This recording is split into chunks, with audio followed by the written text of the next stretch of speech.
Hello everybody, my name is Oliver Roberts and today I will be presenting on food insecurity in America. To start off, I will be defining what food insecurity is and what it should not be confused with. So it is often confused with food scarcity or food insufficiency, which is just simply not having food at all. This does go under the umbrella of food insecurity, but it's not all that it is. So the USDA defines food insecurity as the limited or uncertain availability of food that is adequate, safe, and nutritious. And there's many factors that go into this, such as income and other social factors. So the first one is money, of course. Many households do not have the money to buy fresh food and nutritious groceries that are under the poverty line. So this is leading to them to choose heavily processed food or just foods that don't have as much nutrients as fresh foods. So location is another factor. Both rural and densely packed urban locations have a hard time getting to markets that are in the area, which can cause them to also choose processed foods over fresh foods, and also a lot of fast food. So next I will be discussing is how ethnic and racial minorities in America are disproportionately affected by food insecurity due to systematic racism, starting all the way back to segregation and then redlining.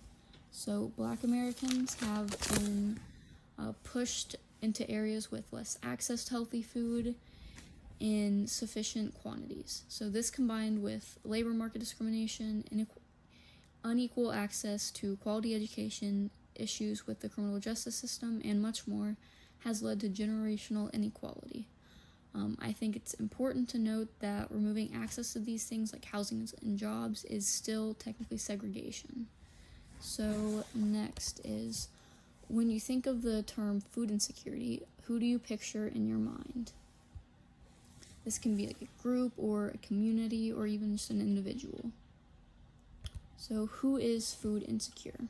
We've already discussed some socioeconomic factors, like being a person of color, and I'd like to expand on that now. So in an academic article titled Food Insecurity in the United States of America, an examination of race, ethnicity, and national nativity, by Anna Myers and Matthew Painter II. They note that non-white Americans and immigrants are more likely to be hit with food insecurity and the health decline caused by it. So as of 2015, they noticed that Black and Latino Americans experience food insecurity that is more than 2.5 times greater than non-white Latino people. So some other groups that are also have a higher rate of experiencing food insecurity is people living in poverty, people living in rural or dense urban areas, veterans, elderly people, disabled people, or families that have a disabled individual in them.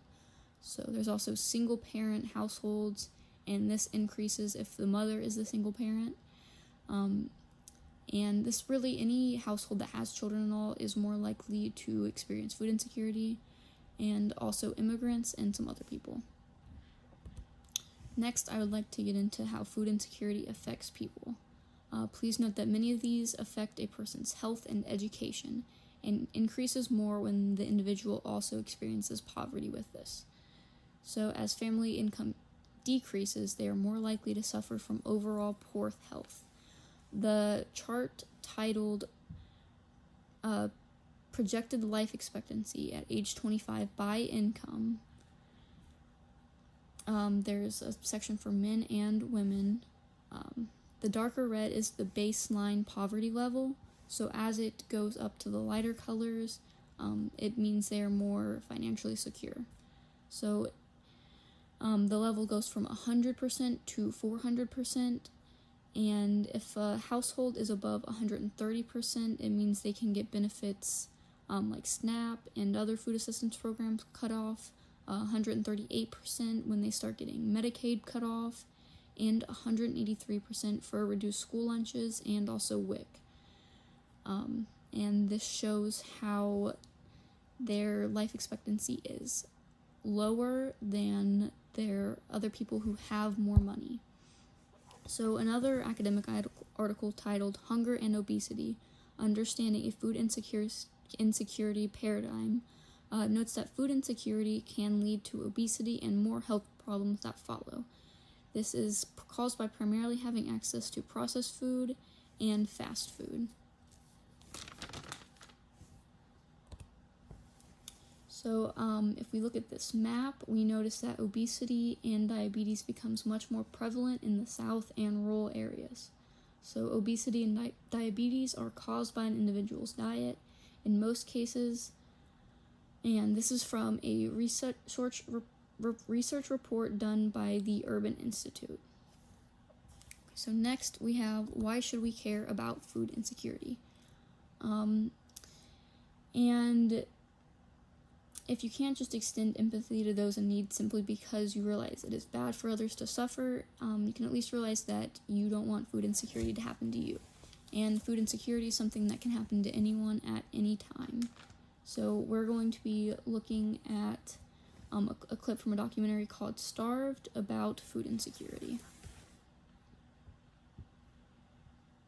Lunch. I would make a curry or maybe a soup. Whatever Marilyn decides to cook, she'll need some help filling the pantry.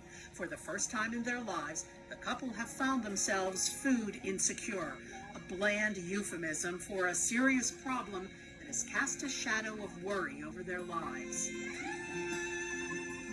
They met over the internet, Billy in South Carolina and Marilyn in Great Britain. Married and back in the States, they both had jobs. Marilyn was a retail clerk and Billy a bricklayer. I like to do all these arches and circles and, you know, all the fancy work pretty much I like to do because it's like art to me.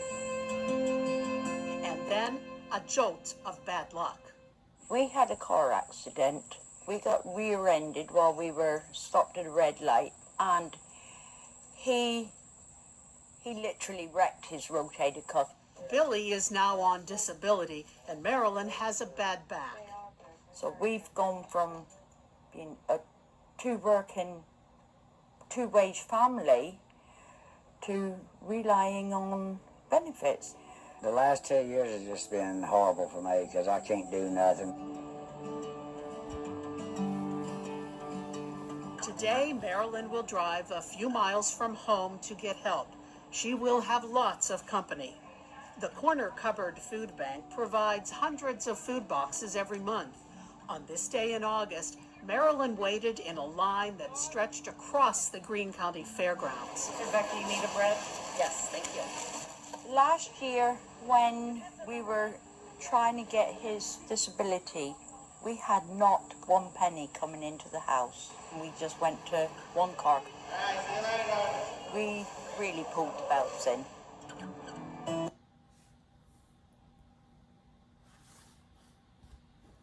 So as Marilyn said, they were living a completely normal life with two separate wages before the accident left both of them without a job. So this reinforces that this could happen to anyone, even if they think they are doing very well. So next, what can we do about food insecurity? So the first option is to advocate and pressure politicians into doing their jobs, which is the first and foremost to keep Americans safe. And to be safe first, you must be well fed. Their spending should go to the Department of Agriculture, which is where funding for SNAP, WIC, and similar programs are categorized under. But still, as we see the way that racial minorities are treated in this country, we cannot trust them to do this. We have to become more self-sufficient citizens and take this matter upon ourselves. It would be nice if the government would help out farmers more, but they don't. So try to buy your food locally if you can, at food stamps and farmers market to support actual farmers more. If our farmers are taken care of, then we will all be taken care of in the respects of food. So in Revitalizing American Food Deserts by Stephanie Nussbaum, she notices that America's rural areas most definitely should not be considered a food desert with all the fertile land in them. So primarily in there they grow animal feed instead of crops that we can eat.